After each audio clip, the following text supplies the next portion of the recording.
మిత్రుడు శరత్ చంద్ర సినిమా పాట అంతరంగాన్ని ఇక్కడ పెట్టాడు.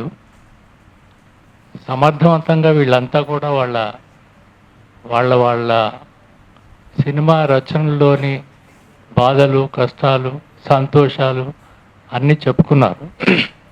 బహుశా ఇది ఫస్ట్ టైము సినిమా రచనలతోని వాళ్ళ ప్రారంభాన్ని చెప్పించడం అనేది మొదటి ప్రయత్నం అని నేను భావిస్తాను. నిన్న కూడా మంచి చర్చ జరిగింది కథకులు, నవలాకారులు విమర్శ మీద. వీళ్ళంతా 40 ఏళ్ల లోపు ఉన్నటువంటి యూత్.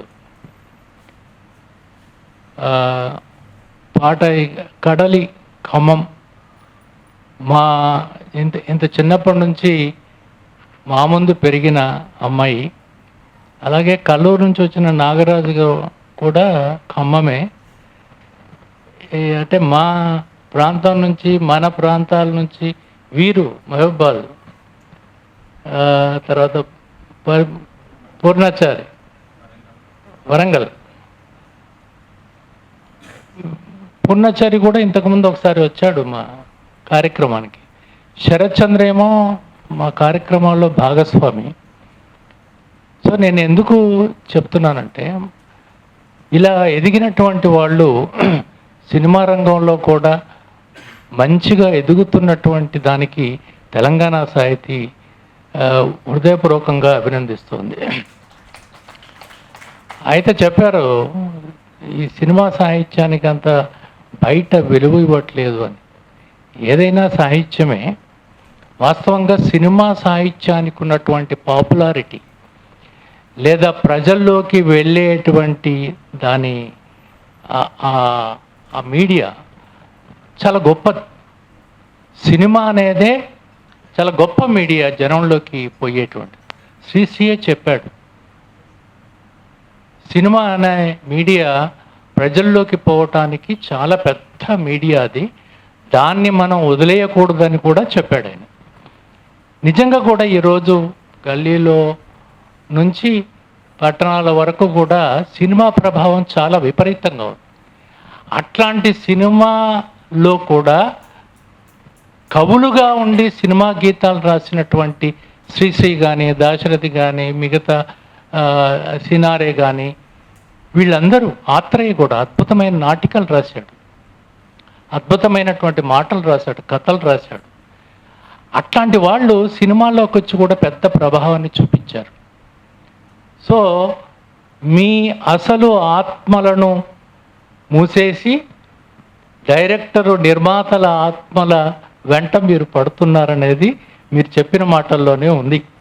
ఓకే, కానీ మీ ఆత్మలకు కూడా ఒక పేజీ అప్పుడప్పుడు కేటాయిస్తూ ఉండాలి. ఎందుకంటే మీరు చూడండి, గొప్ప ప్రభావాన్ని సినిమాల మీద కలిగించిన వాళ్ళందరూ కూడా బయట గొప్ప కవులు, జ్ఞానపీఠ అవార్డు తీసుకునేంత గొప్ప కవులు. కాబట్టి మీరు కష్టపడండి, మీకు ఇదే ఒత్తిడి ఉండొచ్చు, ఇది జీవనాధారం కూడా కావచ్చు. కానీ మీ వాస్తవికమైనటువంటి ఆత్మీయత, ఆత్మకు సంబంధించిన మానవీయ లక్షణాలతో ఉన్నటువంటి దాన్ని, మీ సృజనాత్మకమైనటువంటి ఆ క్రియేటివిటీని దానికి కూడా కొంత కేటాయించండి. కవిత్వం రాస్తారో, పాటే రాస్తారో. నేను ఎందుకు చెప్తున్నానంటే పాట గురించి, నేను కూడా పాటల రచయితనే, ఎవరికి తెలియదు. నేను రాసే పాటలు వేరనుకోండి. 100 దాకా నేను పాటలు రాశాను ఎప్పటి నుంచో. రౌతు రవి మేమంతా కలిసి రాసాము. సో ఇక్కడ సునంద ఉంది, సునంద కూడా రాస్తుంది పాటలు, చాలామంది ఉన్నారు. సో మా మైండ్ తరం, మేము రాసినటువంటి ఇది వేరు, మీది వేరు. కానీ మీకు చెప్పేది ఏంటంటే, మీరు గొప్ప సినిమా రచయితలుగా, కవులుగా మీరు ఎదగండి, ఎదగాల్సిందే, తప్పకుండా ఎదగాలి కూడా. ఎదిగిన తర్వాత మీరు వాళ్ళ వెంట పడరు, వాళ్ళు మీ వెంట పడతారు. అప్పుడు మీ యొక్క శక్తియుక్తులు ఏంటో ఆ పాటలు చూపించవచ్చు. ఇప్పుడు చూపెట్టినటువంటి వాళ్ళు, ఇప్పుడు సీతారామ శాస్త్రి గారి గురించి చెప్పాడు కదా, తన ఆత్మ ఏంటో పలికించాడు కదా సినిమా పాటల్లో. ఎందుకంటే ఆయనకంత డిమాండ్ ఉంది. ఆ డిమాండ్ మీకు కూడా రావాలని నేను మనస్ఫూర్తిగా కోరుకుంటున్నాను. అప్పుడు మీ ఆత్మను పలికించవచ్చు. కడలి చాలా బాగా చెప్పింది. పాట పుట్టింది పనిలోంచి అని చెప్పాడు కదా. అశోక్ తేజ్ చెప్పకముందే చాలామంది చెప్పారు. పాట రాశాడు అశోక్ తేజ్. సో పని అంటే ఒక సామూహిక సందర్భం. అది ఉద్వేగాలు కూడా సామూహికమైనవే. ఆవేశాలు, దుఃఖాలు ఇవన్నీ సామూహికమైనటువంటి తత్వంలోంచి. ఎప్పుడు పుట్టింది అని 11వ శతాబ్దం అయ్యో అన్నారు. ఎప్పుడు కాదు, ఆది మానవుడు పరిణామం చెందుతున్న క్రమంలో తన ఆహారాన్ని వెతుక్కుతూ ఉన్నప్పుడే ఆ పాట పాడుకున్నాడు. ఆకలితో పాట పాడాడు, ఆవేశంతో పాట పాడాడు, ఆహారం దొరికిన ఆనందంలో కూడా పాట పాడాడు. సో పాట అనేది చాలా చాలా చాలా పూర్వమే, చాలా పూర్వమే. ఆదిలో పాటే కవిత్వం అని చెప్పాడు క్రిస్టఫర్ కార్డ్వెల్. కాబట్టి మొదటి కవిత్వం పాటే. కాబట్టి పాటకంత విలువ ఉంది, పాటకంత ఆదరణ ఉంది. తల్లి పాడే జోలపాట కదా మనం ముందు విన్నది. కాబట్టి అది కదా పాట. పాటలో అమ్మ ఉంటుంది, ఆత్మీయత ఉంటుంది, అనురాగం ఉంటుంది, హృదయం ఉంటుంది, చెమ్మ ఉంటుంది.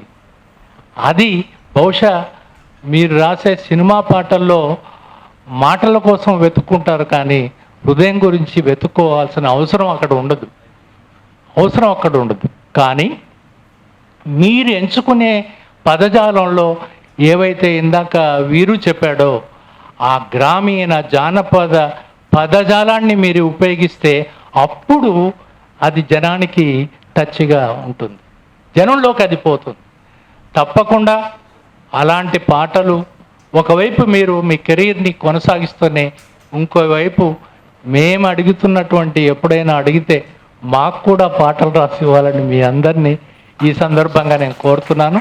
అట్లా మీరు కొనసాగిస్తూ ముందుకు పోతారని ఈ సెషన్ను చాలా అద్భుతంగా, మంచి ఆసక్తిని గొలిపే విధంగా మీరందరూ కూడా తెలియజేసినందుకు మీకు హృదయపూర్వకమైనటువంటి అభినందన తెలియజేస్తూ ముగిస్తున్నాను.